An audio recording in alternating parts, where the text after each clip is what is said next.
Thought it was like Tiger, wheel and come again. Why we need to come back twice? It's like wheel and come again. But we're here, and the team is here. They were definitely here. It was just like the producer caught up with the producer, and now we're here. Listen, people, thanks for joining us again and again. It's the Fixture List show Friday night. Robbo Ranks in the building alongside Talawa TV, Crystal Davis. You've asked for him. And you got him reluctantly. He's in the house. It's Spurs, Go! And of course, the man. Listen, people, don't believe what you hear.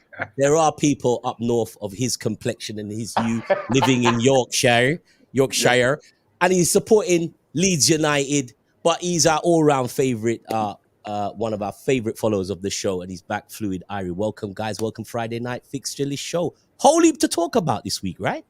Yeah. Thanks for having me, man.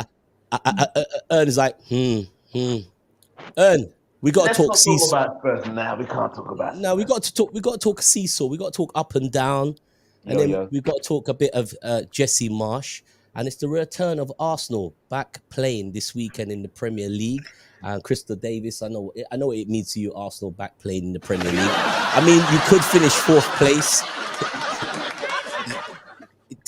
Man United could just give you that clear run, and you could be in Europe holding 6, 7, 8, 9, 10s against Bayern Munich. What do you reckon? Are you getting that 4th place?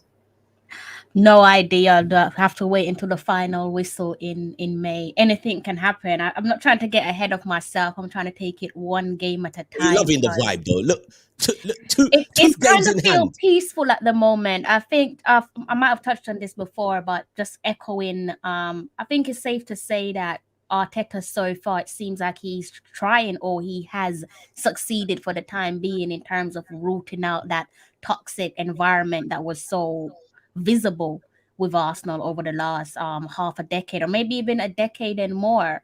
That was even under Arsene Wenger as well, and the other managers that subsequently followed him.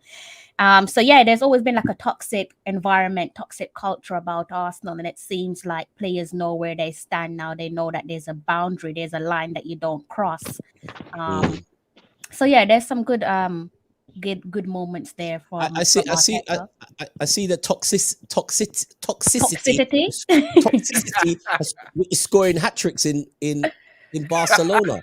Yeah, I mean, congrats to him, and how long may it continue. But it's not as if Arsenal are falling flat on their faces and they're miserable without him. I mean, when he was at Arsenal towards his latter days, he was firing blanks, and now he's changed environment and he's in his honeymoon phase. Hopefully for him, that honeymoon is long lasting, because I do want to see him succeed. But at the moment, as things stand, life is working out well for both his old club Arsenal and for him as a player.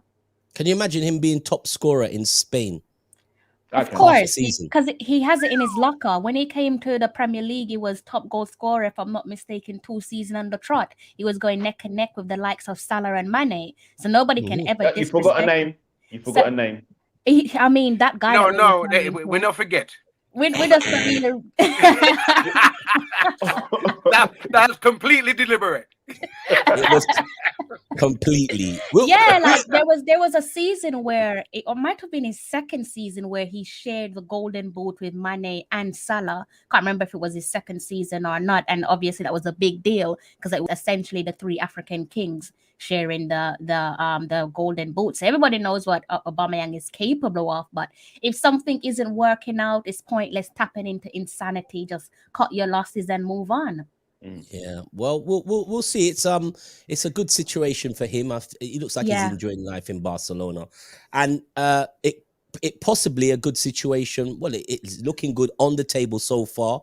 We'll talk about where the how the table looks, but we'll start deep diving into the game. No Daddy Ernie tonight, so just because Ernie's not here tonight, I'm on super malt. You see, if Ernie's here, it kind of get whiskey. You know what I mean? We kind of get strong, but there's no Ernie now. Fluid, Leeds United. Where's your? You're not sporting a Leeds United shirt there. What is that you're wearing?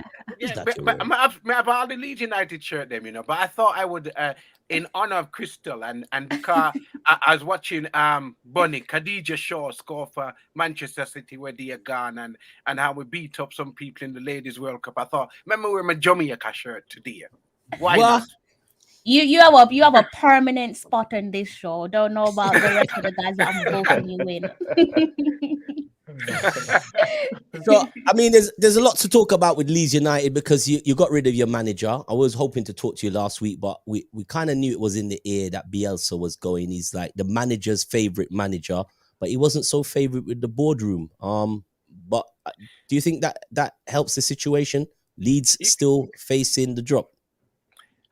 No, they're not facing the drop. They're not facing the drop because I've insisted from the beginning of the season that there are at least 3 teams worse than Leeds. And Brentford are sliding Leeds and Leeds. yeah. Mine, you know. You're gonna be in that. You're gonna be in that shake-up of 3 bottom. No, bottom. We'll be in the shake-up. But I did say to you last time I was on the show that my ambition for this season was minimum 4th from bottom, because the key was to stay in this year. Yeah, the key was not to go down immediately, and the reason why they let go of Bielsa was because it was looking like his stubbornness, because that's all it is. Stubbornness was leading Leeds towards the basement. So we're now on the next steer. The first steer in the basement where I climb up. What happened to the what's gonna happen? What's gonna happen to the translator, man? He lose our work. Does the translator stay on? Does he stay on to translate? He was actually the performance coach as well, but no, I'm losing job this week, and he's actually a Londoner. Andres Clavi, yeah. So he might get some work down there, Wow. So you've got a sticky situation. You start the weekend with Leicester. Leicester looking to do bits, man. I'm pleased that Leicester actually did us like a favor, because Burnley, who had games in hand on us, they beat Burnley this week. So Burnley might have had their little sunshine moment already. Everton are down there. Everton are still below us. Newcastle, only 2 Newcastle have money. They'll probably slide out of it. But all those teams are around us and they know better. But Brentford, and guess what? Guess who the last game of the season for Leeds is? Who? Brentford FC.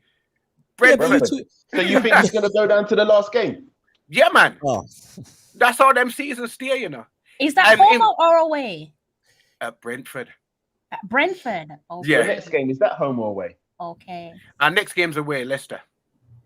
It is tight though. I mean, Leeds looks ominous because shipping like 19 goals like in 1 month is like ridiculous. That is what you call they call cannon fodder. That is like you're dropping if you're letting in so many goals.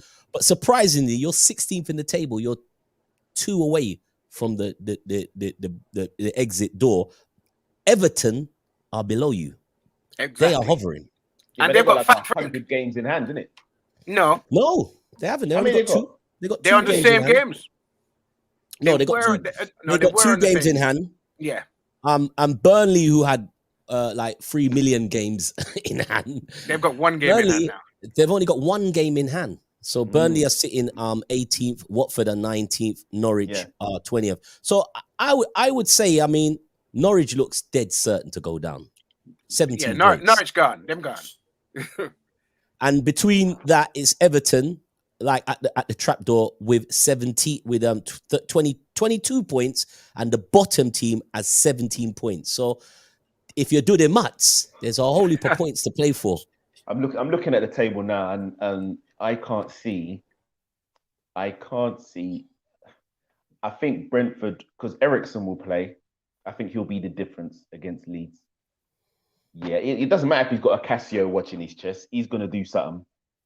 And I genuinely believe that Norwich, Watford, and Leeds will go down. Spoken like a man that's won a trophy. Hold on. Let me see. Hold on. Yeah, anyway. Let me show you what you're speaking of Ericsson playing. Yeah. By that time, Calvin Phillips should be back in the Leeds team. What, your next game? You've got Leeds next, no? You've got Brentford next. No, they're not next. We're not next. Okay. That's the last game of the season, right?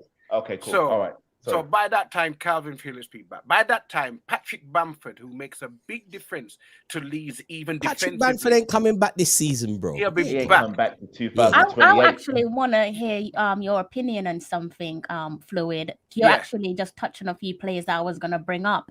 I was going to ask you, do you think that this was a timely dismissal in terms of Bielsa?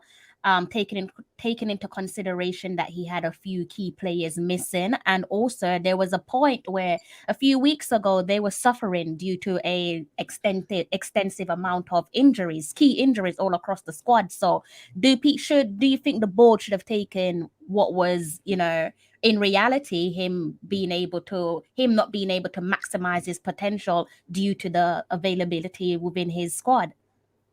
I think he probably shouldn't have been sacked because this last run of games have been against plenty of teams that score freely and are much bigger teams than we are, and we have been without the whole spine of the team for the majority of the season. For example, against Liverpool, Joel Matip scored a goal there. He carried the ball all the way from defense, played a 1-2 and scored. Yeah. Patrick Bamford, if you notice, in that sense, he defends from the front. You cannot expect Dan James at 5 foot nothing to do the same kind of thing. Yeah, it's true. So when you're any team where their whole spine is gone, is going to suffer. Leeds are not as big a team as Liverpool, for example. And when Liverpool lost a couple of players last year, they lost 6 games at home. Something they've never done before. So gave a good game as well at Anfield. Remember early in the season, that was a good game. Yeah, we did. But again, what will happen is Leeds now have a run of games that are not like having Liverpool, Manchester City, Arsenal, Tottenham, and whoever else. I think we played one game against the poorest team we played was Newcastle, and Leeds had 90% possession and lost 1-0. Because when you have no striker to score goals, you can't make as many chances as you like. Yeah. Well, you got your strike. Your Bielsa had your striker playing at full back or something like that. Yeah, but I can't remember. Everyone plays everywhere because what they do is they follow their men. So the smarter teams now will make. If I'm playing against a centre half and I know he's going to man mark me, and I'm the striker, all I'm going to do is run him somewhere where he don't want to be. And then they play through the gaps. I've just had a look. I know probably Robbo was going to probably say, I've just looked at your next 6 games. They ain't winnable, mate. Who leads? Yeah. This is a horror show. No, they're more than winnable. I don't know, mate. Winnable. What's the next 6 games they got? Okay, so they got Leeds. So they got Leicester, Aston Villa. Win. Then they got Norwich. Then they got Wolves. Win. Then they got Southampton, who are not easy. No, we might lose against Wolves, actually. Southampton will beat. I don't know if you beat Southampton, People, they're unassuming, that team. They're very dangerous, man. So I don't know. I really don't know. I think that the toughest games, the ones you definitely have to win, are the ones against Watford and Brentford. Here's the thing. Everyone's assuming that it's going to be the same shipper goal every 10 minutes Leeds, and I don't think it will be. Leeds are very, very good going forward. Even in all those games they got beat, they look very good going forward. And it's just the fact that their defense is leaky that has caused the problems. If Jesse Marsh can sort out the little defending and stop play and make players playing positions instead of playing man, it'll be a different Leeds. It's so much more that he has to sorry, Robbo, so much more that he has to come in and tackle though as a new manager, because he's essentially coming in and picking up trying to put all the pieces together again. And with that, it simply means that I'm assuming, but given the state that they're in, morale is probably at a high time low. So he has to check on the morale, uplift the morale. And they're probably at a place where some of the players are suffering due to it from a psychological standpoint. So it's like, it's easy to say that the team might perform, but will their mind allow them to go out there and potentially do what is now looking like the unthinkable, because so many people are writing them off and saying, yeah, that they're going straight back to the championship. Yeah. The best thing for a team sometimes is for everybody to write them off. Underdog, So that means you have nothing to lose. Mm-hmm. You have nothing to lose. I wouldn't say you stand a chance against Leicester, but you got a good chance of. I think we do. You have a good chance of turning up with the new manager, and let's just put that whole new manager bounce thing in. Jesse Marsch is a very good coach. He was at Salzburg before he didn't do quite well at Leipzig, but I remember Liverpool coming up against Salzburg. This is where we got Milamino from, and obviously he was part of the development in Haaland. Here's the wickedest thing. I think the 49ers who are putting big investment in the club now had a say in some of the things that were going on behind the scenes. Because if you remember, in the January transfer window, we were after Minamino. We were trying to get Minamino. And we were trying to get the Brendan Aronson from one of them German clubs, both of whom played under Jesse Marsch. So the Jesse Marsch thing has been in the wings for a good while, and I think the plan was for him to come next season. But because the 49ers, all this was in mind. So it's another manager from the Bundesliga applying his trade now. Although he's an American coach, he's applied his trade in Salzburg and Austria and Germany. And he likes Cyprus. We're kind of Cyprus too. We'll see how it goes tomorrow, but that's an interesting game. Madison, no Ricardo for Leicester. But as I said, you guys ain't got your Patrick Bamford. But we'll see. It's going to be an interesting game. I'd like to ask your guys' opinion on obviously the most obvious news story of the week.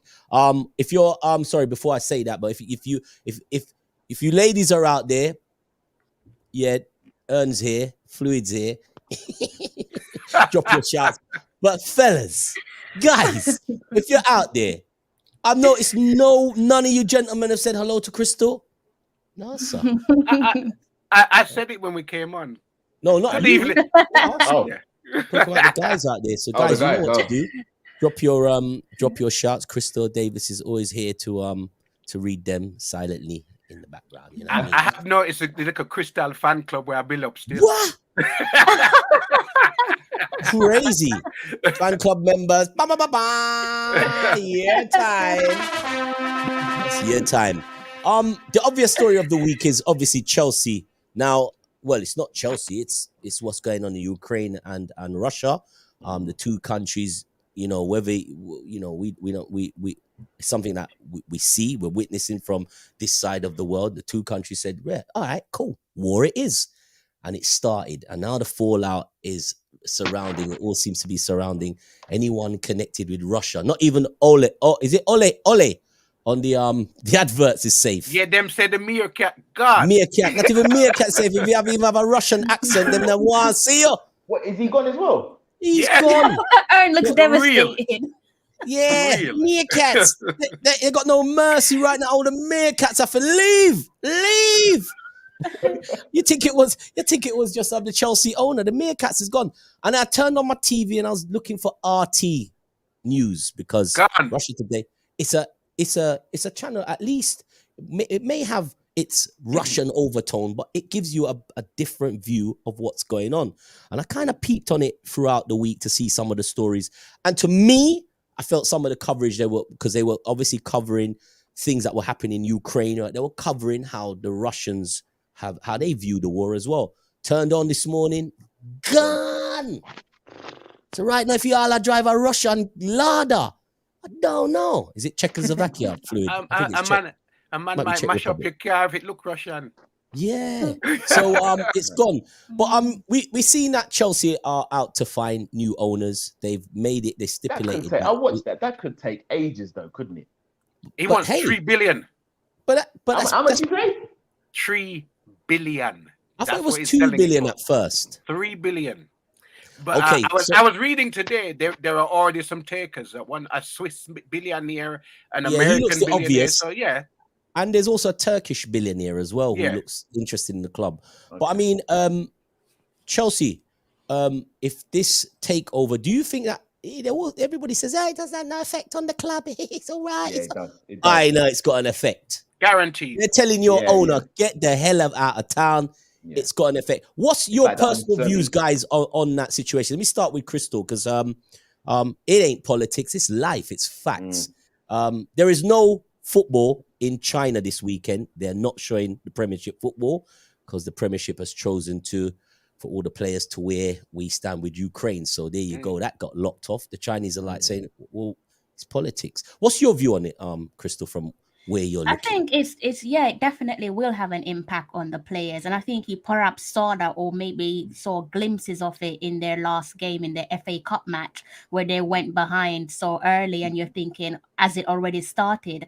And I'm sure things have been going on in the background, and maybe because these things don't just come to light just like that. You probably would have heard whispers here and there on the training ground, and your head coach would have probably kept you in the loop, or should have kept you in the loop, as on when he's fed information and so on. So it will have an impact on the players. Whether that's going to be a positive impact or a negative impact, that remains to be seen. And then you also have to look across to their women's team and wonder what will happen with their women's team when a new owner comes in, because Chelsea are one of the most successful women's football club in the world.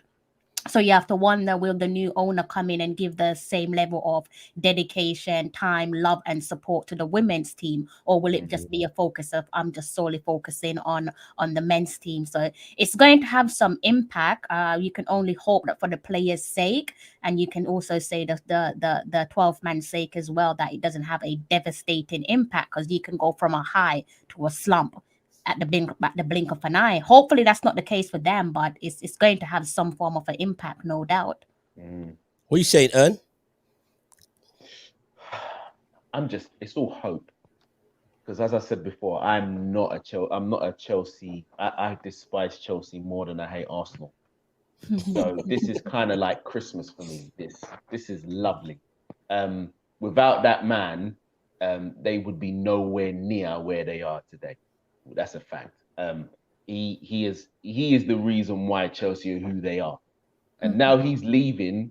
It's just feels a massive void, and there's an uncertainty. And in football, whenever there's uncertainty, all it needs is a smidgen of negative press, and it filters through the whole. Look at Lukaku; he don't want to be there after his talk, and now. You know, I just love it. Hopefully it just crumbles down. But I'm going to write a letter to the Premier League to see if Chelsea can return all their trophies back from when. But listen, you lot are laughing. Don't laugh. I'm serious. Listen. I've got a vision here. I think everything you've asked for will come. The new Chelsea.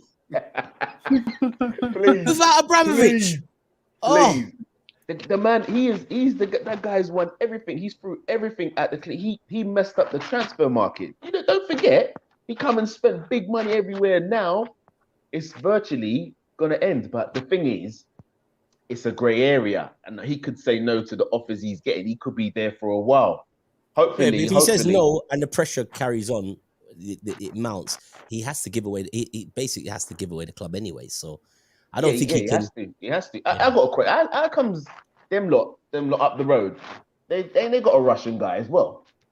He left, thankfully. He left. He was. Remember, he went to. Remember, he's at Everton. He went to Everton. He's at Everton. Mashiri, but hasn't Usmanov's daughter got some little bit of money involved in Arsenal? Have a smidge in there. Because I don't think the Cronkies got it outright. They own the club outright. The Cronkies are fully in charge. They said the frustration. They couldn't be bothered with Cronky. Cronky's playing a hard ball, and they said no, that's it, and gone. And wow, the Lord works in mysterious ways, don't he? Because if that was the case, oh my goodness.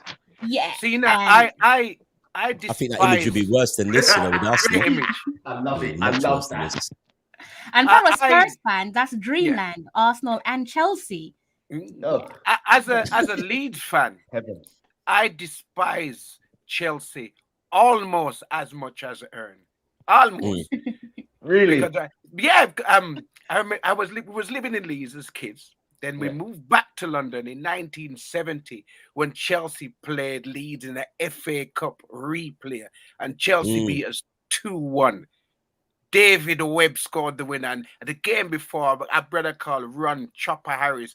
Chopper Harris. He was grimy, wasn't he? He was a wrong kick end. hell out of Eddie Gray. And obviously, as a black youth, I watched. That's your language. He smells.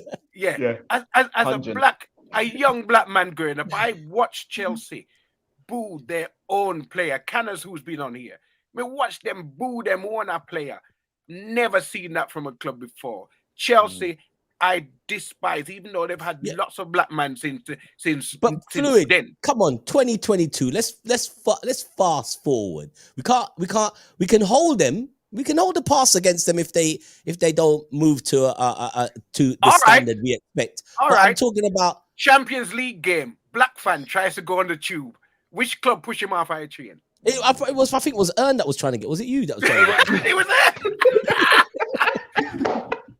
I don't blame them. I'll do the same. Get off of this carriage. Chelsea not here. It's such a weird one, Robert, because like for somebody like Fluid, I can understand why. I wouldn't say it's a grudge. I can understand why it's those ingrained in a minute. He can't take long time. Yeah, I can understand it because it's like you live through that, and when you live through through certain lived experience, the reaction and the emotions are so Never raw. goes. And especially when you see that it's some cases it's still visible, like you said, Champions League, that yes, you can say that perhaps internally the club has changed, but the same mindset that we spoke of back then in the 80s and subsequently maybe the 90s as well, like it's still visible among certain fans, unfortunately. Was it just a couple of years ago that a Chelsea fan was doing monkey noises and chants to Raheem Sterling? Yeah. Probably, near the corner flag. Near the corner flag. Yeah, I remember that. So Chelsea is Chelsea. You know what? So it sounds like the two of you it sounds as if you're kind of happy that this situation is rumbling on with Chelsea. Happy? I'm over the moon. Listen, this is lovely. This is so nice because no one knows where Roman got his money from in the first place. Because he's just turned up. And now we're saying the money he's got is from like skullduggery in the past. It hasn't been. Well, it's not proven. That's not proven. It's not proven. Okay, it's not proven. But the only thing we could say about Roman is that every single one of his business colleagues is now dead. But other than that, we cannot tell where he get the money from. Cannot tell. Well, it rumbles on it. It's gonna have to come to some kind of conclusion because the more this is definitely has to go, no matter what. He has to go. And it's crazy, the way the media has tried to get into, like, really and truly, like most things, even like when COVID happened the other day, we just wanted to know the facts. Just give us the facts. And there was no facts. It was all emotion. You got to. Now you can travel anywhere without. You can travel everywhere now. But now Thomas Tuchel at a press conference now you've got him say, "Look, stop asking me about politics." Oh man, he got rattled, man. He said, "I don't know. I don't have nothing to do with the war." He lost do you know what? And being a German as well. Can you imagine? And they just put in this war conversation to him. I mean, he's got his own heritage. I mean, his own, as a German, he's got his history to deal with himself. And see, that's true, man. See, it's deep, man. It's horrible, man. My heart goes out to everybody in that war. I mean, and you know what I was thinking the other day is like, as much as I'm not really a political guy, but people were trying to talk about Russia as being the bad people. It's not even the people of Russia, It's the one man. And it's the military. It's the military, and the Russian people there, they're probably not really interested in all of this. And have we seen anything? We don't get to see no pictures, no images of people in Russia or what have you. We got the playoffs happening, isn't the playoffs coming up? And Russia has already been. There's talks that they're going to be. Yeah, all the Russian teams they've them kick out already. They did them out already. Apparently, the Russian FA is appealing, but that appeal is not going to be successful. So who takes their place then? Because I don't know what the playoffs is actually. A team might get a bye.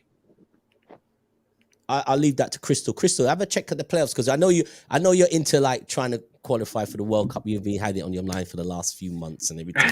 But there is a playoff situation in Europe, and I believe Russia and Ukraine are involved. So let's have a look and see what that happens. That's to be decided at the moment, isn't it? Because you have to sort out like the neutral grounds for the countries that are. No, they're saying involved, it ain't gonna happen. There's talks that it ain't happening. So Yeah, we have to see the teams are saying they will not play Russia. They won't play No, them. yeah. I'm talking about like stuff that happens after that. So like the game's going ahead. Like at the moment, it's like to be confirmed. I think the way this wave is going on, there won't be no Russia. And if there's no Russia in it, and they say on a sentimental thing, well, Ukraine can come and play, then that's problems, man. That's if they can move the meerkat, them can stop the football team from playing. True. No, deal with the meerkat, them wicked, man. Well, we'll have to wait and see. There's going to be war on the pitch because Chelsea are playing Burnley. Burnley need it. Them need it and them want it. I think Burnley are playing at home. Huh? I think they can do something, Burnley. I think they're more capable. This is the 1 week we want Chelsea win. Oh. It's at Turf Moor. I hope it's a 3 o'clock kickoff. No, Saturday. It's happening Saturday. There's Chelsea. There's doubts with James. James came back for the final, which obviously y'all know the result. Aspilicueta is in doubt, and so is Ziyech in doubt. But I saw Ziyech training in a little video the other day, but I don't know if that was of recent. But yeah, they got to deal with Weghorst. What do you think about this Weghorst guy? This Bregin just dropping the league. Although we know him look all right. He looks like he can do bits, innit? Yeah, he's big and he looks. He's skillful though. Well, he played against us. He gave us problems, man, when we played against them. Do you know what I mean? So he's not bad. He ain't gonna get you 15 goals a season, though, is he? You know what I mean? But he's all right. But to be honest, Chris Wood wasn't going to get 15, so that's why them ship him out and make him get some Newcastle money. Yeah, but you know what? That Chris Wood going to Newcastle I'm not that I'm worried about them, but I think they will be more than safe now because they seem with that fellow, the Black Pirate. What's his name again? Maximum. He's been injured. He's been injured. The guy that's turned up is the ex-Arsenal guy, Willock. He's just turned up and said, "What? Somebody said contract?" And the man I think he's going for 3 in a row. I think he done it 7 in a row. He broke a record. I think he's on his 3 in a row, and they're playing really, really well. Yeah, they are. Man. Yeah, but the key player that made them play well is now injured. It's Kieran Trippier. I don't know about it. I don't know if it was Trippier. I think it was the big Brazilian that's made them play well. Moving that Brazilian in the midfield. Linton. He was a striker originally, wasn't he? Yeah, he's still a striker, but he's doing a job in the midfield. I think I want to buy him. I like him. He sets the... Hey, listen. If he sets the mood, Yeah, man. He sets the mood in that team. When he goes for it, like he starts to run down the other midfielders, and he'll go from midfielder to midfielder. He just starts... The whole thing starts with him. The energy. And then they got the cuteness of Willock, and then Fraser, the little short, small Scottish guy. They'll be all right, man. Got a nice they'll be all right. No, I think they'll be all right. They got a nice thing. But Burnley Chelsea is this weekend. That's going to be really interesting. Crystal, let me just before we talk about Arsenal, let me just talk about Brentford, club you've seen up close. And there is a player in it potentially, as we all know, potentially he's going to play for Jamaica. That's if he doesn't say F Jamaica. He does some great videos. Now let's sit and serious. Norwich Brentford. Norwich won the game at Brentford. They're playing at home. They need points, and Brentford, Lord God, then they're going to be needing points, and they're going to stack these points up. Can you see something happening there? And is there a reason why Brentford are just free falling? It's just something that we touched on earlier on in the season, where we just said there will be a time where that honeymoon phase will begin to wear off. I think it's safe to say that Brentford are exiting that honeymoon phase. Unfortunately, talk about honeymoon. Good evening, Crystal. Good evening, Patrick. Big Pat. It's come to that honeymoon phase has faded out for them, and they're up against a team that's become a bit like Swansea over the last couple of years before Swansea got the drop. Norwich is now like that yo-yo club. You don't really know if they're up or down. And so it should be like, it's essentially a relegation battle. Who wants it more on the day? I think a game like that form goes out the window. Doesn't Yeah. matter if you're on a strong form or not. It is literally a relegation battle. You might go down or the opposition might go down, but these ones are definitely hard to call for that reason. They call it six. They call these ones 6 pointers, right? 6 pointers. Yeah, mate. Yeah. There you go. What's happened to Ivan Toney since that video? Jeez, I think it was before the video. You know, I think his teammate showed him up. The other one, I like him. Mbuma. Yeah. Mbuma's been playing. He's been a consistent 7-8 all season. He does his job, but they've never had a striker that could replace Tony. But he's absolutely disappeared. Yeah, I don't know, man. And I liked him, but you know, when he was in the league, when he was coming up, he looked very good. Because I think we played him in the cup before they came up, and he'd give us some problems, man. And he's got the structure, he's got the size and everything. But things will change for him if he makes a relationship with Eriksen, because Eriksen is very good. I actually think that what happens to strikers like Tony is the same thing. If you remember, my striker named Kevin Phillips came up for Sunderland, scored 30 goals, never scored 30 goals again. Yeah. The Premiership is a workout league. You can do them one time, but they work you out by the next time they play you. And I feel Tony has kind of been worked out. He still takes one of the coolest penalties I've seen, but I think he's been worked out, personally speaking. But Bamford, people said that about Bamford last season, that he was worked out, but he looked like he was going to start the season anyway on the same vein of form. He looks like a player that you could easily work him out. Not a lot of pace, but the man gets some ridiculous toe goals and some. It's his positioning, isn't it? His last goal, he came on for 5 minutes, and his last goal was against Brentford. And that's the word. That's the word. He's positioning. You can't. He just knows where to be in it. Yeah. Do you know what I mean? I watched him against Liverpool when Leeds played Liverpool at Ellen Road. I think Liverpool won 3-0. But anyway, what he does, he occupies both the centre halves. So when you see him in the flesh, you'll see the work that he does. He runs in between. You see him darting in between them. So you will see the work that he does off the ball, and that's one of his biggest strengths. And you miss that when he's not playing, as I alluded to earlier. Well, we'll get your prediction. We'll go to the predictions a little bit later on. The other game on Saturday. I wish it wasn't a Saturday afternoon. I really feel this is a Sunday afternoon game, but there's which one's that? It's supposed to be a bigger game on a Sunday afternoon. But Saturday afternoon, 5:30, Liverpool at home to West Ham. Antonio, problems. Come on, Mikael. Listen, Matip is out. We have no Joe Matip. Antonio is like that.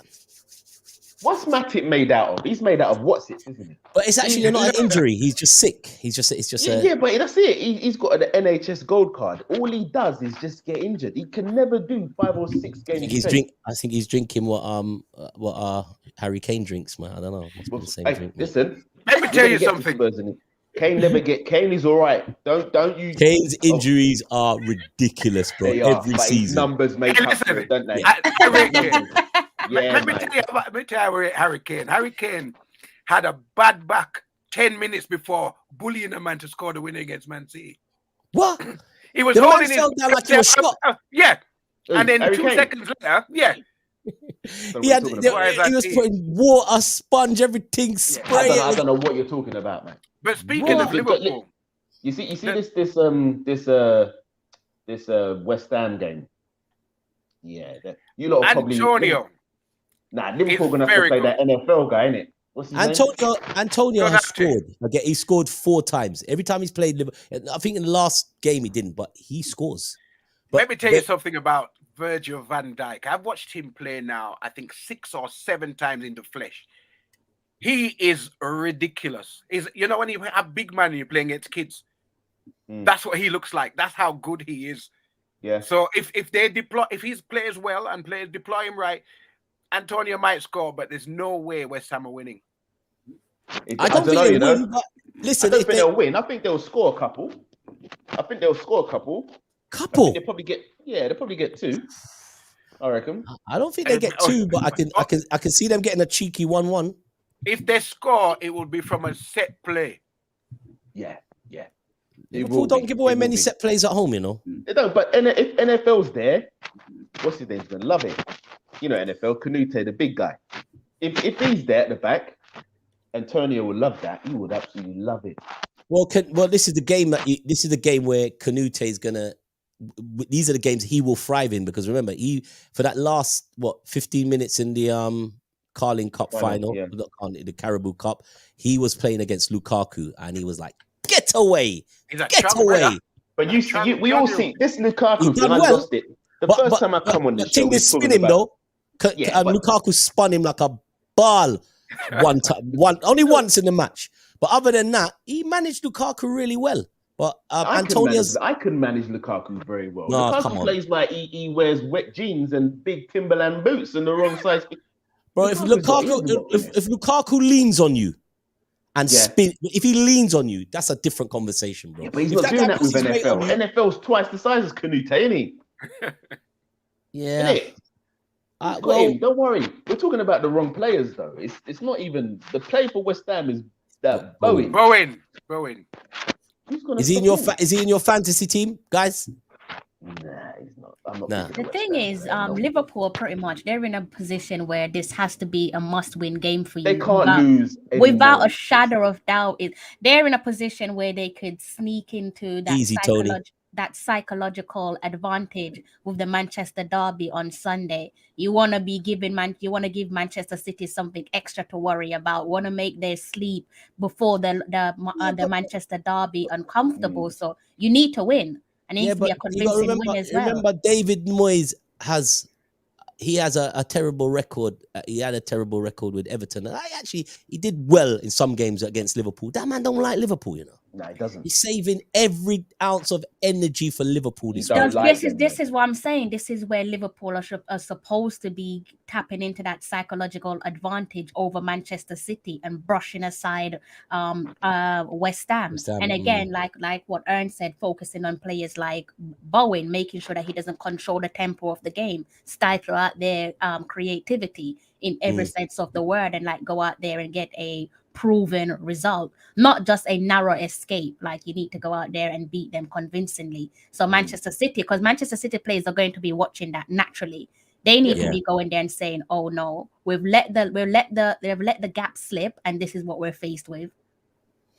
Yeah, it's gonna be a tight one, but that's the game. I think I've looked at the rest of the season, and I think there's two games where Liverpool there's games you can lose, but there's two games that are just problematic games because it's more than just a game. I think the David Moyes game with West Ham tomorrow, and the Everton game. Yeah. The other ones, as Crystal alluded to, the psychological thing, you don't really need to focus on it. You need deep it. You just need to play your football well. But I think Liverpool losing to West Ham earlier this season, and it was David Moyes getting up. Klopp doesn't like David Moyes. They don't like each other. What about the Newcastle game? Do you think you'll beat Newcastle? I think there's not a problem. But the Everton game, there's two reasons why I think Everton will be a problem. More than Liverpool, Manchester United, you know. Even more than the Man City game, because I just think the two teams will just focus on playing football. But you got Watford as well, you know. I don't think them games. I don't think that's a troublesome game. I think the troublesome game is, and it should be dealt with, is Frank Lampard, Everton versus Liverpool. David Moyes. Those are the games that are troublesome, though. They're troublesome, man. You remember when Watford gave you a nice little hammering? Just out. You remember, no bother with it. Yeah. But hold on a minute. You're talking about last season. You got to play us as well, mate. You got to play us on the 7th of May. No problem. At Anfield. Tottenham come to Anfield. That's like kittens. That's like, look. We ain't worried about that. Mind you, going to Arsenal might be a problem. I don't think it will be a problem. I think you will be fine. I've spoken to you about this so many times. Home or away, you should be comfortable. Honestly, I think Arsenal beat them. I think Arsenal beat them. You think? Yeah. What? I would love to beat Liverpool. Last time I beat Liverpool. Fluid, you've been on the show and you've never got a prediction right. I don't know what you're talking about. You've not got nothing ever right. Every time. You've never. Listen. Time. I know what you say. You've never got nothing right. Go and check the tape. Let me go and look. Well, anyway, that game there, right there for Liverpool, could be the problem game. So, guys, if you're looking for the problem, it'll be West Ham. I mean, everybody say we rolled them over, but I don't think that's the case. Other games, honestly, I'm not really worried about Manchester City game. It's a game that has to be won, and the Manchester United game, it's a game you just have to win. You don't think about the problems. It's just a game you got to win. How comes you guys have got so many home games? It's like you got 3 home games in a row. Them things count, you know.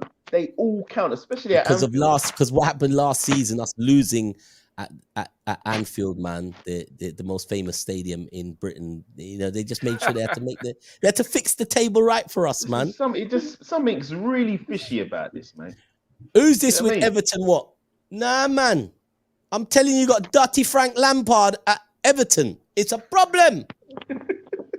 Even though they're hanging over the trapdoor. Yeah. Though they're hanging over the trapdoor. All right, Sunday's game. No, how can we go past Arsenal, Watford? That's a banana. Crystal says she got to slide away with this 2:00 game. When are they playing? I don't even know when they're playing. Are they playing tomorrow? Let me tell you. They're playing on Sunday at 2:00 at Sunday. Watford's ground. Oh, man. Musa Sissoko. Banana skin. No, it's not even Musa, you know. It's this brother they've got up front called Emmanuel Dennis. Emmanuel Dennis. He's a handful. He's more than a handful. Yeah, this is what I said. I'm just taking it game by game. Last week's result don't matter. The week before that don't matter. All that matters is going or playing away from home and getting 3 points. It's all well and good saying that you have matches, you have games in hand, but that does not mean that you have. You got 2 games in hand. You look and drop into 4th place. I think it might be 3 games in hand. What? If I'm not mistaken, excluding this week's. Bye, Man United. Bye. Yeah, you mean you can't predict these things. Hopefully they can capitalize. This is where you can make a summary as to how far Arsenal have come in terms of are they now able to capitalize on what they need to capitalize on, because they usually self-inflict themselves there to capitalize. Crystal, you got 3 games in hand. You're on 45 and they're on 47. Yeah, but it doesn't mean anything. You don't have no Europe. We don't know. They play every 3 weeks. Every 3 weeks, they got a rest for 1 month. But this is what I'm saying. That it now comes down to saying, are you the same Arsenal of yesteryear? Because it doesn't matter. It doesn't matter what is your mindset saying. You don't sound confident. That's what it will come down to. Like, are you the same Arsenal? Are you just got on the red scarf, but you don't sound confident? You might as well just wrap your head in yellow. No, it's not about not being confident. It's about being realistic. Because I've been in the position before. Like, yes, you can say that you're out of Europe, but that doesn't mean that you're guaranteed to go out there and win your matches. It's the players that have to go out there and get the 3 points. Doesn't even matter how well you perform on the training ground. Let me ask you something, Crystal. Are you at all worried about Tottenham being a point behind you? 2 points behind you. She is. Was it 3 points? She's a realistic person. And they've got a game in hand. Are you worried about Tottenham who are sitting behind you, right behind you? I'm not worried about Tottenham. I'm not worried about Manchester United. I'm worried about Arsenal. Arsenal are the team that I'm worried about, because they can defeat themselves. They've done it before and they've got it in their locker to do it again. It's just about them proving people wrong that this is a new Arsenal. The environment is different. The toxicity is not there no more. The mindset has improved. That's what it's all about. It's not about looking back at Tottenham, because Tottenham, when you look at Tottenham, you see glimpses of Arsenal. Again, self-inflict. You're going out there and your teams aren't even beating you. You're beating yourself, just like Manchester United. So there's a meme on social media where it's like Spider-Man pointing at Spider-Man. That is what Arsenal, Manchester United, and Tottenham are all about. You're right. So you 3 guys are always pointing at each other, but you're not giving me. You're not in confidence. You haven't asked me the question, my friend. You haven't asked me the question. Well, I'm asking you the question. You are right behind Arsenal. You're 7th. West Ham are in sight. I wouldn't say 4th place is in sight, but being 5th is in sight for Tottenham. Are you going to get there? Yeah, we'll get there. Based on what? Based on the fixtures. Based on the fixtures and based on people not being serious. See, because we're surrounded by idiots. Everyone around us is idiots. Yeah. And the wickedest thing about it is, if you check Arsenal's next 6 games, you're questioning where the next win will come from. and I'm being honest, this is not being a Tottenham fan. Okay, so they got Watford, they probably win that one. The next one is Leicester, home. Then they've got Liverpool, home. Then they've got Aston Villa away.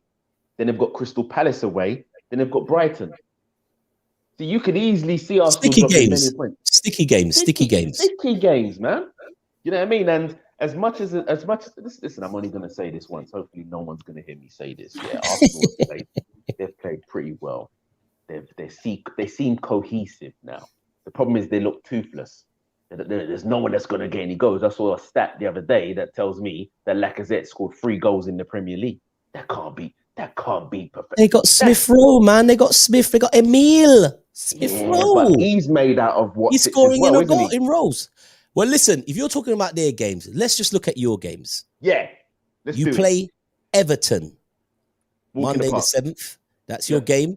You're playing the last game of the weekend, so you can roll your points on. The following week, you play Manchester United. The following week, you play Wednesday. You play Brighton. And then the 20th, the game after, I'm only giving you 4 fixtures. You face West Ham. At home. Why? West Ham, don't worry, man. The only game that I'm more sticky about, out of all of them, out of the games you just said, is Brighton away. Not Manchester United away? No way. Oh, my God. No way. I'm not worried about that. I'm not. I used to be. Of course I did. Not now. Do you reckon you go there and get 3 points? Sorry? You reckon you go there and get 3 points? I think we'll get something. Let me just remind Ern, let me just remind you. Yeah. Of all the teams here who are on the screen, there's only one actual team that has a term after them. It's called Spursy. It's called beating Manchester City at Manchester City. Then going into your next game and playing Burnley, who are fighting for their lives. Yeah, fighting and for their lives. Going to Middlesbrough. Going to Middlesbrough. Do you know where you're going next, Ern? Do you know? Because they don't. Losing. They don't know where they're going. Look, listen. Harry Kane is only good. Kane is good against teams with no defense, like Leeds, I'll say that, and teams who is auditioning to play for, like Manchester City. That was his audition. All I'm saying, you know what I'm not doing, man? You remember a player called Emmanuel Adebayo? Yeah, of course I do. Adebayo was always good when he was looking for a deal. As him get the deal, he turned into what Aubameyang turned into the last couple months. Look, you see, look, this Kane thing, we talk about it nearly every week. He's not going to go anywhere. He'll probably sign a new deal, blah, blah, blah. But the wickedest thing is, I don't know how you're so confident about Kane signing a new deal. He doesn't want to be there. No one's going to pay 100 and 200 million for Kane. For a guy that's not worth 200 million. Exactly. No one's going to pay that. So what's the point? He's not worth it. Because I tell you what he'll do, and he'll tell his owners, look, no one, like, I know, no one's paying 200 million. I want out of the club, so find a solution. Okay, well, mate, write in a transfer request and see how you get on from there. But he's not going to do that.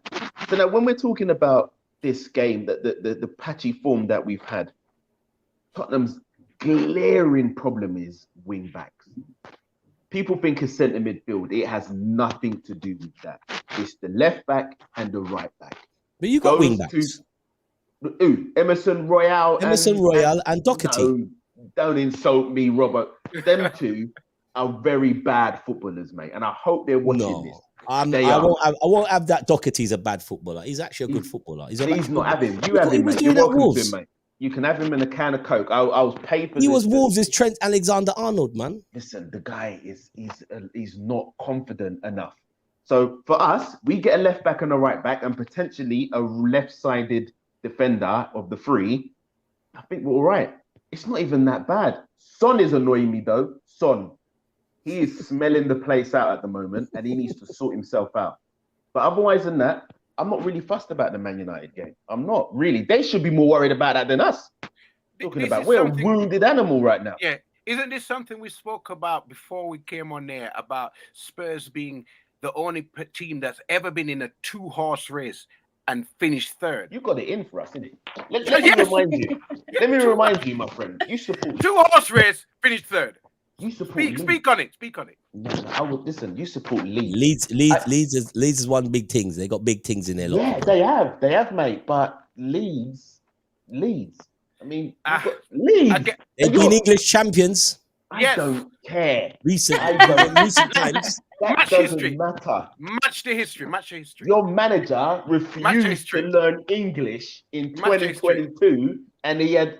Listen, I've got so many things I can say. If Tottenham came running for any one of your players, they will come.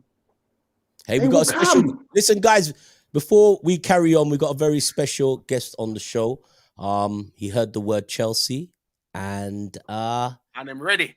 And he's ready. People, welcome on board the Dark Destroyer from ITV's Chase, Sean Wallace. Good evening, Sean. Here he is. Yeah, boy. The big dog is in the house. Why do you support that team, Sean, man? Before we start, Robbo, congratulations on Sunday. I was there. Thank you very much. I wasn't there, and I was trying to send messages to you, but I thought I don't actually want to sit with Sean. No, you could have sent it. I wouldn't. I just didn't fancy being in the same. Although history will record that Liverpool won the game, I still thought that Lukaku was onside. I will say that he was onside. 100% onside. And Van Dijk wasn't interfering. I don't know where that got. How that got disallowed. No. Robbo. All right. I was with my brother and another mate in the ground. Okay, and every time Chelsea scored, they didn't even jump up. All they kept on doing was this. Yeah. No, listen, it got a bit ridiculous. It was definitely the VAR game. The Lukaku was really tight because even the angle on TV looked stupid. Nah, so he was onside. I thought Sean, you watched the game. You watched the game inside out. Yeah. Honestly, that tussle, the two players moving in the same direction. Remember, they're going in the same direction. How was Van Dijk interfering? Okay, what he was doing. If you actually look at it, right, just like Lukaku, his toe was offside. So the same true with Van Dijk, and he did block James. He did block. Yeah, but they're both going in the same direction, so you can't. That was a deliberate. No, James. Sean, James was behind him slightly. Come on, I'll give you the I'll give you the Lukaku all day long, if it comes down to a toe. But that goal by Matip, that should have stood. It shouldn't have. We should have put the game to bed. If we should have put the game to bed, I mean, Pulisic missed a sitter. You know why you couldn't put the game to bed? Because you don't have a striker. Yes, I'll agree with that. And now we don't have an owner. So Christmas. Sorry, Sean, it's Christmas, mate. Sean, we discussed the situation. We discussed the situation about Chelsea. You're a Chelsea fan. Doesn't matter to you. Ken Bates, Ken Smates, Abramovich, and you'll be supporting Chelsea till you die. The situation we spoke about it having effect on the players, and we all believe that it will filter into the dressing room. It will filter into these young players. How do you see it playing out? I mean, I know you don't want to see it play out in a negative way, but how do you see it playing out? Right, I think eventually the club will be sold. I don't think from the exchange in the House of Commons between Keir Starmer and Boris Johnson. Boris Johnson was somewhat reticent in relation to basically saying, yes, they're going to put Abramovich on this sort of sanctions list. I don't know why he was so hesitant, possibly because of the fact that half the Tory party have been receiving sort of... them about money. But in saying that, I think the club will be sold. Personally, I think it's going to be a new model that's going to run Chelsea now. And it's going to be the model, I reckon, based upon like the Liverpools and the Manchester United, whereby the owner is going to want a return for the investment. I think gone are the days where Chelsea can basically lavishly spend big bucks on players who don't make the grade. We ship them out. We've got a £71 million goalkeeper sitting on the bench. We had Lukaku sitting on the bench. And the days of Chelsea basically lavishly spending at the whim of an owner, I think, are gone. It's now going to be a sort of, I wouldn't say a level playing field in terms of the way in which we buy and spend, because I still think that Chelsea is an attractive proposition where, a rich owner is going to want to buy hopefully, I think Chelsea will attract a country as opposed to an oligarch, in the sort of Man City role. Because we're an attractive proposition, and the fact that Abramovich really did love Chelsea by virtue of the fact that who would write off £1.5 billion worth of loans? So he clearly was. What's the asking price he's looking for? Well, he's asking $4 billion, but the mere fact that 4. I'm sorry, Sean. I said 3. I'm sorry, Sean. You said man. 3. Did you say 4? Well, I've read between 3 and 4, but I mean he's writing off £1 billion worth of loans. So any potential owner is going to basically, be sort of tempted by that. The problem being is that Chelsea, Abramovich doesn't own the ground. That's owned by another consortium. And Chelsea, being a so-called top club, need to actually buy a stadium befitting a top club. And that's going to take a lot of money. And what I'm worried about, the only thing I'm worried about is that Chelsea might... Here we go. Robbo. Well, you could have this one. Think of state of the art. That's lovely, though.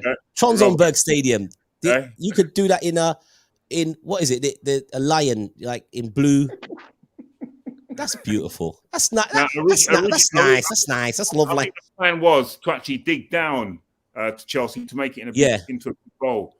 That's going to take a lot of money and a lot of investment.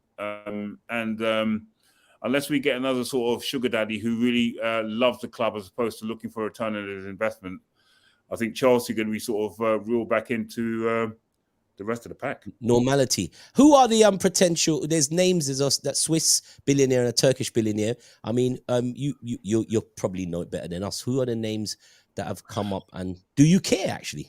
I don't care, to be fair. I just basically want the uncertainty removed from our club in terms of, firstly, the playing staff. Secondly, we've got a great manager who, as I say, doing his very best to actually answer questions in relation to that is ridiculous.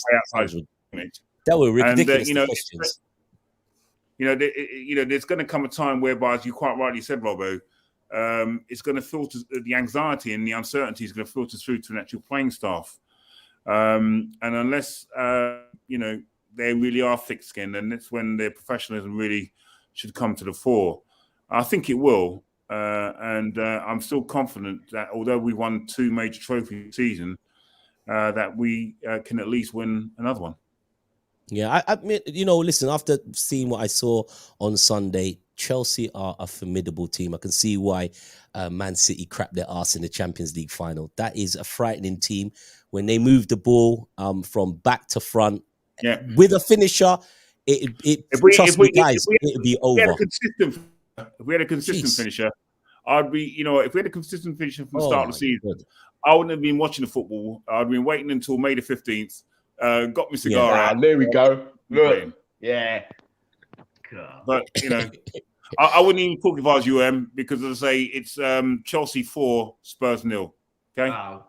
Listen, it's level playing field now, my friend. It's a level playing field now. Listen, it could be smoked in favour of Tottenham Hotspur. Next season is going to be the same thing, okay? No, we don't. If we can keep Conte sweet, then you'll see, mate. As I said, we need a left back and a right back. We get that sorted, we're coming for you, mate. And don't bother trying to bid for Kane. You ain't got the money no more. Apparently, Conte says he's going to buy a new bus to dash the Tottenham players on that. You got it in for me. You support Leeds, Gifford, get real, man. But it's what pros do. Come on, man. That call was wrong, man. I'm not having it. Listen, I gladly give Lukaku that, but it didn't happen. And Liverpool. No, it didn't. No, listen. I thought Liverpool. I thought Diaz was fantastic. He was absolutely brilliant. He's a good player. I thought Thing didn't turn up. Salah. Because when he comes up against Rudiger, he just seems to basically, Rudiger had him. Rudiger has had him every time he's played Rudiger. But there's also the fact that Rudiger has a way of getting into the game as well. But he will sacrifice his game for Salah, which is, I think. Are we going to talk about? He's a player who Chelsea really need to keep. I personally think 400,000 a week. I personally What do think you he's mean? on his way What's to Real that? Madrid. He wants that a week. I think He he's wants on his way to Real 400,000 a Madrid week. personally. Yeah. I think he's gone. I think him. Are we going to mention the goalkeeping decision? We were getting to that. We were getting to Kepa. We was getting to Kepa. Calm down. We were just dealing with the offsides. We're just dealing with the fact that with trophies above my Sean, head, I see you and I smiling, didn't get a mate. You chance can to hear me, message Sean. I know Sean. you can hear me, Sean. Kepa's horrible, isn't he? Okay. Sean, you need to. Yeah, Okay. he's horrible, mate. You need some explanation. You got some talking to do here. Well, I was at the Super Cup game when against Villarreal when we made that change, and Kepa obviously won us that trophy. Again in the cups this season, that's what he's done against Southampton in the Carabao Cup. Against Luton, he saved the penalty. So I can understand the scenario of changing the goalkeeper in that regard. However, I thought Mendy was a man of the match. Definitely, he's the best keeper in the league. Why would you sub him? I don't get it. I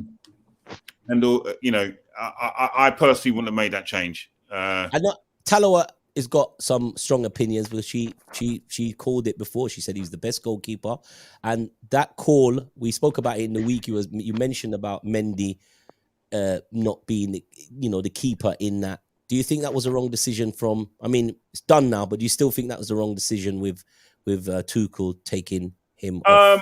As I said to you before, I can understand why he did it. As I say, Kepa had played, he'd got us to the final. But if Mendy's your number one, then he should have been your number one throughout, from start to finish. And I personally think Kepa should have saved the penalty from, is it Koate? Is it number 5? Penalty. He should have saved that penalty. And probably Divock's. No, it was coming down the middle. I thought Liverpool.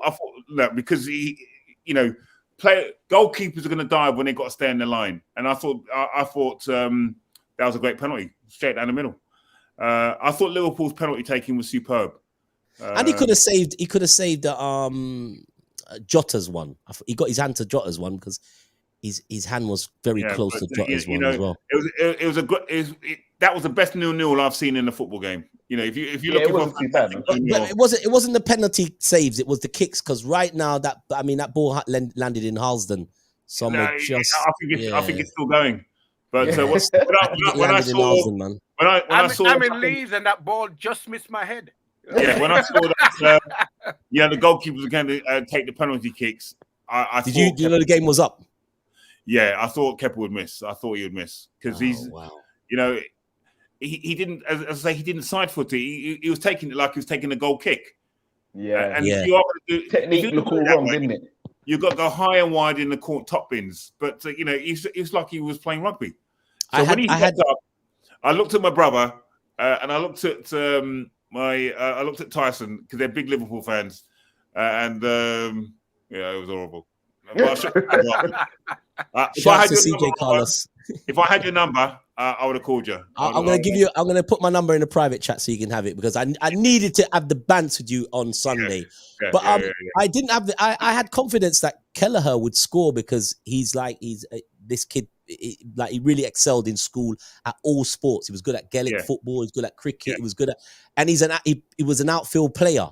I just knew he was going to score. So he knows how to take penalties, and you can see, especially when Liverpool are building at the back, he gives measured passes, and he knows how to play. So, fair play to Liverpool. I still think that Liverpool have the best chance to win the Champions League. I don't think they'll catch Man City. There's one positive out of the penalties. There's one positive out of penalties, with Kepa being the one that missed. Because can you imagine the mail that Mendy would have got if it was him who missed the penalty? Can you imagine? As good as he was, there were always those fans. You can't tell Sean Wallace that Chelsea fans give their players stick. You can't tell Sean Wallace. Doesn't believe in that. The save that Mendy made, was I'd say a fraction below the save Gordon Banks made in 1970. It was that good. He was that good. I thought it was magnificent. Yeah.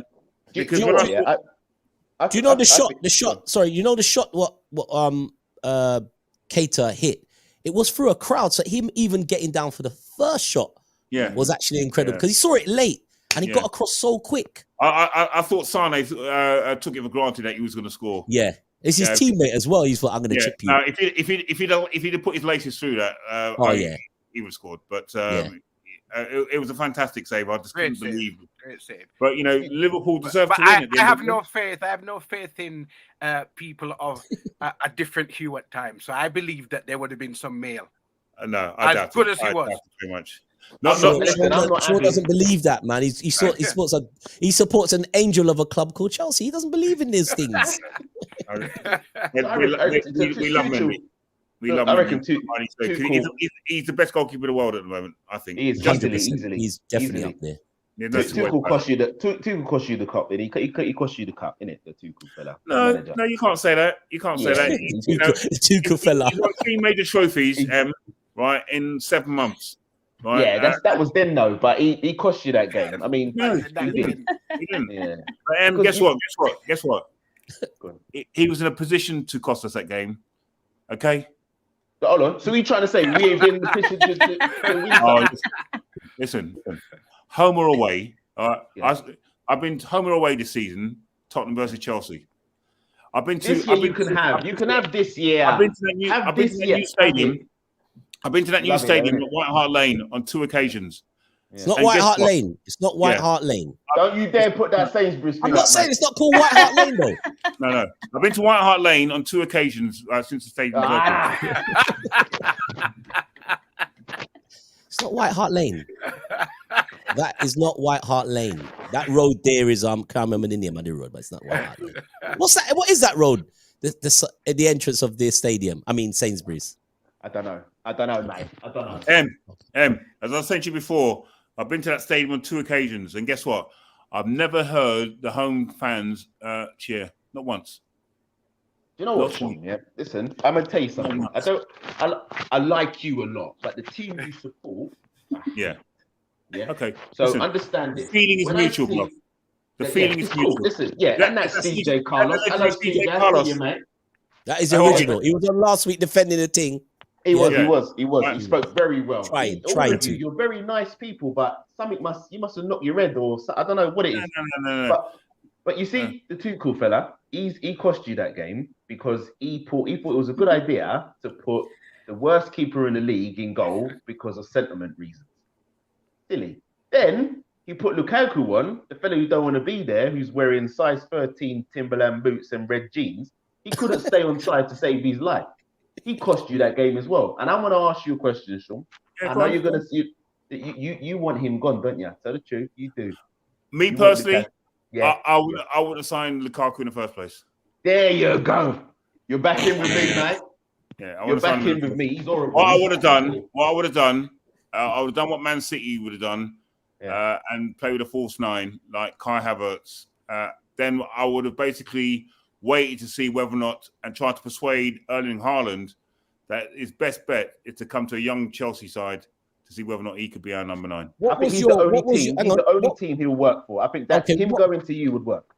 Okay, all the teams that are interested. What was your problem initially with Lukaku? Because you said after the Champions League final you wanted a striker. Yeah, I personally wouldn't have. You see, Lukaku looks good. All right, against I call people like him flat track bullies.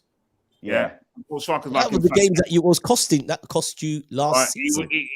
I wouldn't have signed him. And he looks a bit too top heavy for me to be a striker. Yeah, he's been going chick-king, isn't he? He's been in Tottenham. Yeah. You're probably right. You're probably right. It's more a case of styles. The way that Chelsea play does not suit a Lukaku. Yeah, exactly. Lukaku likes balls slid down the side. Chelsea like to move the ball from side to side. They don't really play his way. So I don't think I think Lukaku is a good striker. But he is. Not in that team. I'll tell you what's hampered him in terms of not having the service, not having our 2 wing backs. In Reece, Ben Chilwell and Reece James. Yeah, both James and Chilwell, their service was fantastic. Yeah, we're missing at my club. That's what So we if you did get your at my wing club. backs back, then Sean, if you get your wing backs back, because James is back, he's not going to be playing. Well, this he's weekend. another one I'm worried about as to whether or not he's on his way as well. Because I James, personally, his contract's running out. His contracts, I think his contracts. He'll be an easier deal than He's an easier deal than the other guy on the other fella, the German. Christensen. Rudiger. I think his Rudiger. deal getting David James signed up. James would be David James. His deal would be easier. Now he's a Chelsea boy. Yeah. We need to sign Rudiger. I don't think he's worth I don't think no centre half is worth 400 grand a week. No way. Talking about what about Van Dijk? Nah. Nope. If anybody's close, it'll be Van Dijk. Yeah, if anybody's close, it'll be him. But in saying that, the one thing about Van Dijk, he can read the game very, very well. But you see, he plays too much of a high line. And I thought to myself, right, if so Chelsea, dangerous. Right, if he Chelsea, loves it. He's a beast. He is. He loves danger. He does. But you saw when Liverpool played Crystal Palace, right, how they managed to actually get behind both him and Matip, right? Yeah. And, if they had decent finishers, Liverpool would have been on the wrong end of the result. Now, I was hoping that Chelsea would play the same way against Liverpool at Wembley. But Kai Havertz isn't the type of player to play on the last shoulder or to basically get beyond. No. Right. So what happened to Werner? Werner plays on the last shoulder. Where's Werner? Where's anybody seen Timo? He's got two left feet, isn't he, Werner? I don't know what it is, mate. The Chelsea fans love him, but he nearly missed his penalty as well. Huh? Yeah, it was lovely in Germany as well. I thought Kante took a great penalty. Oh, in goal. I think Werner is German for "Where's the goal?" So I don't know. Yeah. But as I say, going back to the sort of Chelsea problem, I'm still optimistic that we can finish the season strongly. I've seen in the chat in relation to who's going to finish in fourth position. I still think third's up for grab. I don't think Chelsea can take that for granted because we're only 3 points in front of Man United. No, they're having, man. Chelsea. Sure. I would love. I can hear it. I can hear. You can hear it in your voice, but I don't think there's a team close to Chelsea below. I wouldn't count your chickens yet, mate. I wouldn't count those chickens. No. Listen. Tottenham, Manchester United, Arsenal. With all due respect, you're not on the level of Chelsea. No chance. I don't know. I really don't know, mate. Not on the level of Chelsea. I wouldn't say Chelsea it's not about level. Nah, I think Chelsea or Tottenham. Chelsea would on their day, like obviously beat us. Chelsea's a striker away from winning the league. Yeah, they are. But, Robbo, I'd say a consistent striker away from winning the league. Well, a consistent striker, but once that is formulated with the players that they have right now, sorry. Yeah. I don't think the other teams come close. Yeah. So it's going to be Havertz and Werner and Lukaku up top, mate. That's not really a problem. You've got to stop that little fella, innit? What's his name? Kante. Got to stop the goalkeeper. You got to. I think if Thiago Silva says, "Guys, that's it," I think that's where your problems start again. Yeah. But he's 47 years of age, isn't he? He's 52 and he's amazing. Listen, he desperately wants to win the World Cup this year, I think. And I think if Brazil do win the World Cup, I think he will retire. Then he'll retire. He is for a 37-year-old player to still read the game. He blew past the whole of the defense to clear that ball. Salah chipped. He blew past everyone. He was off. Yeah. But when he took his penalty, man, he looked like, Lord, I need a hot bath, man. I'm done. I'm done out here. So, Sean, quickly, the game the game against Burnley. They've kind of done some numbers on you, Burnley. Who's that? Burnley? Yeah. I remember in 2017 they beat the first game of the season. I still think Burnley are playing for their lives. Come and get some nice draws against you. Sean, I said that, mate. When they beat us, I said they're playing for their lives, and people Burnley are a problem, man. But it's at their ground, Turf Moor. Yeah. Oh, mate, you don't want to go there. But the last couple of times we've gone there, I mean, we've just blown them away. So I'm expecting a hard game tomorrow, but I still expect Chelsea to pick up 3 points. Oh, let me get your prediction. Let's get your prediction now. What do you reckon the score will be, Chelsea? Let's get some of the predictions going anyway, because we're coming to that time. Starting with Chelsea and Burnley. So, what you saying, Sean? 3-0, 2-0? 2-0. Okay. Ern, you know the power of Burnley, Ern. 1-0. Wee. He really is a Chelsea hater. You know. I can't stand them, mate. What do you reckon, Crystal? Oh, she's muted. Oh, she looks like she's on a call. Yeah, she said there's noise in her background. Can't you see what she's in the chat? Oh, okay. Let's go to Fluid. Why are you turning sideways? Why are you going on your side? Sean Wallace comes. I know you beat you a couple of times in the week, Ern, but come on, get your work. Yeah, sorry. Yeah, yes, I think it's going to be 1-1. The one time I'm going to stay with Ern. 1-1. Guys, I watched Chelsea play the other day against in the cup game. It won't be the same team, but the mentality might be the same. Yeah, but we know how to win, though. True, but Burnley have got my little brethren, Aaron Lennon, playing. Yeah. My little boy, he's a lovely player. Go. Yeah, Leeds, man. Unfortunately, Sean, and this is nothing to do with any of my dislike for Chelsea. I'm going with that scrap. I think it's going to be a draw. Okay, let's see. We'll see. Let's go to Fluid's team, Leicester. First game tomorrow, 12:30 versus Leeds at the Foxes ground. Leeds need it. They need it. They're 2 away from the trap door. Start with you, Sean. Leicester. Leeds. I'll say 3-1 to Leicester. Yeah, I was going to say that. Barnes likes Leeds. Fluid, your team. The last time I actually went to the game last time and we beat Leicester, I think at their place 4-1, but we had Bamford then. So this time I'll say 2-1 with the new new manager bounce. New coach bounce. That we had him. Yo. Yeah.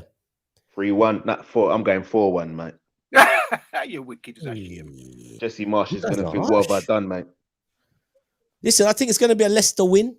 But I don't think it's going to be I don't think it's going to be a goal fest. I think Vardy coming back, I think they're just going to do one of them, play for 70 minutes, and it's going to be a heartbreak. They're going to get a penalty, and Vardy's going to tuck it away. 4-1. It's going to be a landslide, mate. 1 goal, they're going to win, and Vardy's going to score. Simple as that. Let's go to the game with Liverpool and West Ham. Tasty game, 5:30. There's a lot riding for Liverpool. I've said why I think this is the 2 trickiest games for Liverpool is West Ham and the game with Everton. Everything else is just going to be a matter of player for player, pound for pound, blow for blow. But this is a turner for Liverpool. Sean, what do you think? 5:30 Liverpool, West Ham.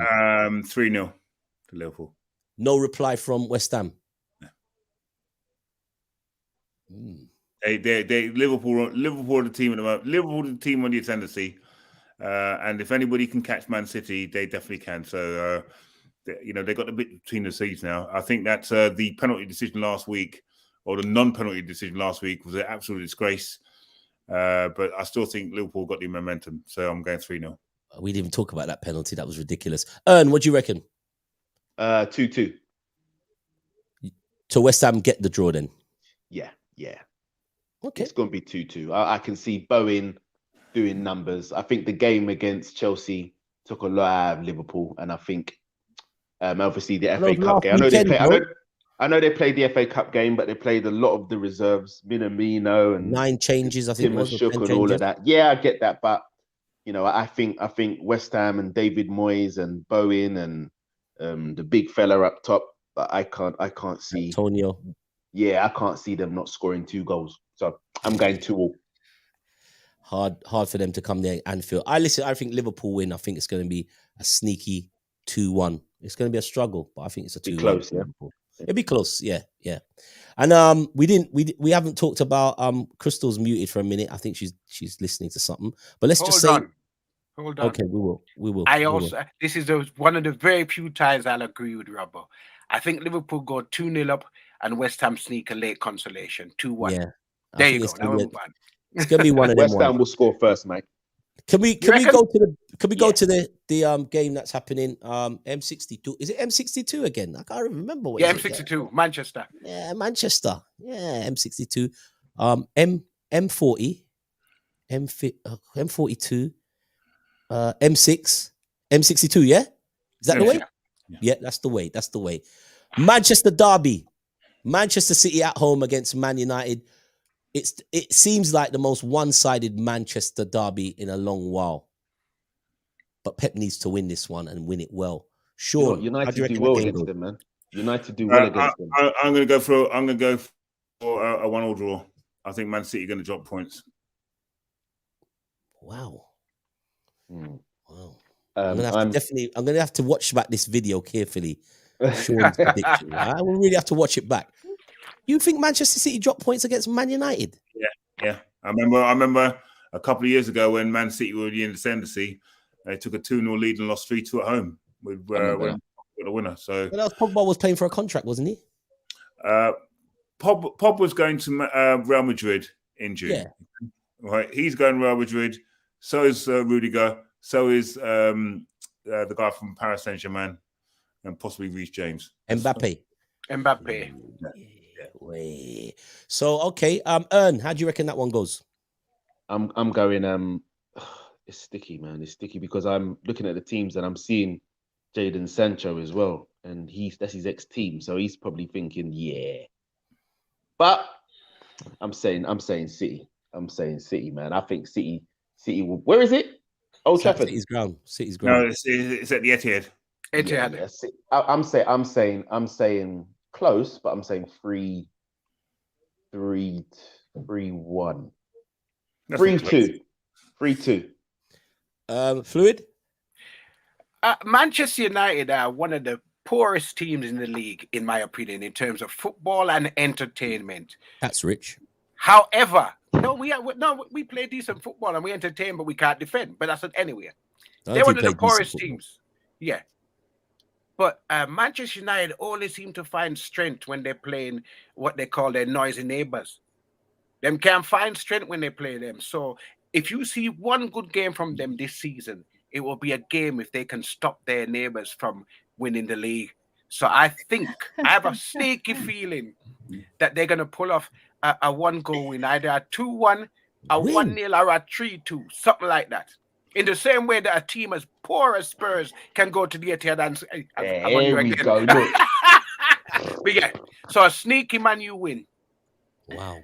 Rashford makes the return. Is the return of Rashford. He might come off the bench and get the winner. He's not serious, Rashford. Yeah, you remember Mike? Have you heard? Have you been listening? I've been listening. Sorry, I had a little bit of a disturbance in my background.